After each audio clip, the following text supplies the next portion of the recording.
রাসূলুল্লাহ সাল্লাল্লাহু আলাইহি ওয়াসাল্লাম বলেছেন, আমার উম্মতের মধ্যে এমন নারীরা আসবে যারা পোশাক পরেও নগ্ন থাকবে, লোকেদের দিকে আকৃষ্ট করবে এবং তাদের মাথা হবে উটের কুজের মতো। তারা জান্নাতে প্রবেশ করবে না, এমনকি জান্নাতের গন্ধও পাবে না। ফেসবুক, টিকটক, ইনস্টাগ্রামে নিজের ছবি পোস্ট করা, এটা কি শুধুই বিনোদন, নাকি আপনি নিজ অজান্তেই দায়ুস মহিলার পথে হাঁটছেন? দায়ুস আসলে কারা, পুরুষ নাকি মহিলারা? ইসলামে এদের সম্পর্কে কি বলে? এদের শাস্তি ও এ থেকে পরিত্রাণের উপায় সম্পর্কে কোরআন ও হাদিসে কি বলা হয়েছে?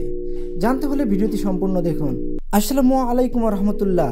প্রিয় দর্শকবৃন্দ, আজকের ভিডিওতে আমরা আলোচনা করব দায়ুস কারা, ইসলামে এদের সম্পর্কে কি বলে। প্রথমেই জানা দরকার দায়ুস শব্দের শাব্দিক অর্থ কি। দায়ুস অর্থ এমন ব্যক্তি যে নিজের পরিবারের নারী সদস্যদের অশ্লীল কাজে, বেহায়া আচরণে বা পরপুরুষের সঙ্গে অবাধ সম্পর্ক রাখতে দেয়, অথচ সে এতে লজ্জা অনুভব করে না। দায়ুস শব্দটি মূলত পুরুষদের ক্ষেত্রে ব্যবহৃত একটি ইসলামিক পরিভাষা।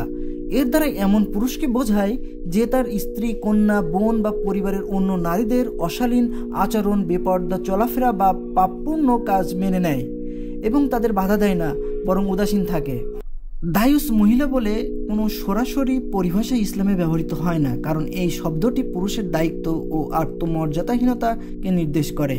তবে যে মহিলা পুরুষের মতো বেশভূষা ধারণ করে বা অশালীন জীবনযাপন করে তাকেও হাদিসে তিরস্কার করা হয়েছে এবং তার জন্য জান্নাত হারাম বলা হয়েছে। রাসূলুল্লাহ সাল্লাল্লাহু আলাইহি ওয়াসাল্লাম বলেছেন, 3 প্রকার মানুষ জান্নাতে প্রবেশ করবে না।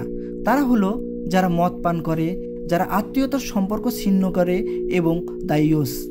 যদিও দায়ুস শব্দটি পুরুষের জন্য এসেছে, কিন্তু ইসলামী ব্যাখ্যাগুলিতে বলা হয়েছে যদি কোনো নারী নিজের স্বামী বা পরিবারের মান মর্যাদা, ইসলামী আদর্শ উপেক্ষা করে অশ্লীলতা প্রদর্শন ও লজ্জাহীন আচরণে লিপ্ত হয়, তাহলে তাকেও দায়ুস মহিলা বা দায়ুস প্রকৃতির নারী বলা যায়।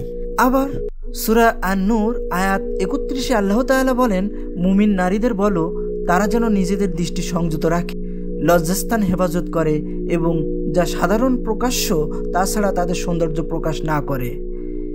এই আয়াতগুলো আমাদের শেখায় নারীর জন্য হায়া ও পর্দা কোনো বাধা নয়, বরং এটি তাদের সম্মানের প্রতীক। একজন দায়ুস মহিলা সাধারণ কিছু আচরণের মাধ্যমে চেনা যায়, যেমন প্রকাশ্যে অশালীন পোশাক পরা, পরপুরুষের সঙ্গে ফ্রেন্ডলি ও ঘনিষ্ঠ মেলামেশা, সামাজিক মাধ্যমে নিজেকে প্রদর্শনের মানসিকতা, ইসলামী পর্দা ও শালীনতার প্রতি অবহেলা, স্বামী বা পরিবারের মান মর্যাদাকে গুরুত্ব না দেয়া। এইসব কাজগুলো ইসলামে কঠোরভাবে নিষেধ করেছে। রাসূলুল্লাহ সাল্লাল্লাহু আলাইহি ওয়াসাল্লাম বলেছেন, হায়া ঈমানের অংশ। কোরআনে আল্লাহ নারীর প্রতি সম্মান ও মর্যাদার কথা বলেছেন। নারী যেন নিজের সৌন্দর্য ও লজ্জাকে রক্ষা করে। এটি শুধু তার ঈমানের অংশ নয়, বরং এটি সমাজকেও অশ্লীলতা থেকে রক্ষা করে। হায়া এমন এক গুণ যা নারীকে সম্মানিত রাখে এবং পরিবারে শান্তি এনে দেয়। প্রিয় বোনেরা, একজন মুসলিম নারী যদি সত্যিই আল্লাহর সন্তুষ্টি চান, তাহলে তাদের উচিত পর্দার প্রতি যত্নশীল হওয়া, নামাজ ও ইবাদতের মাধ্যমে আত্মাকে পরিশুদ্ধ করা, সামাজিক মাধ্যমে নিজের ছবি বা সৌন্দর্য প্রদর্শন না করা, আল্লাহর ভয় ও লজ্জাকে হৃদয়ে স্থাপন করা। কারণ আল্লাহ বলেন, নিশ্চয়ই আল্লাহ লজ্জাশীল ও পর্দাশীল, তিনি পর্দাকে ভালোবাসেন। প্রিয় ভাই ও বোনেরা, আজকের সমাজে হায়া ও লজ্জাকে অনেকে দুর্বলতা মনে করে, কিন্তু কোরআন ও হাদিস প্রমাণ করে হায়াই হলো নারীর সবচেয়ে বড় শক্তি। একজন নারী যত হায়াশীল, ততই সে আল্লাহর নিকট সম্মানিত।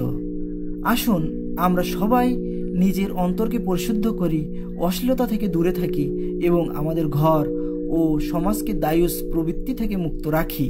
আল্লাহ আমাদের সবাইকে হায়াশীল ও পরহেজগার বানান। ভিডিওটি ভালো লাগলে লাইক, কমেন্ট ও শেয়ার করুন। আর ইসলামিক জ্ঞান সমৃদ্ধ ভিডিও পেতে চ্যানেলটি সাবস্ক্রাইব করুন। জাযাকুল্লাহ খাইরান। আসসালামু আলাইকুম ওয়া রাহমাতুল্লাহ।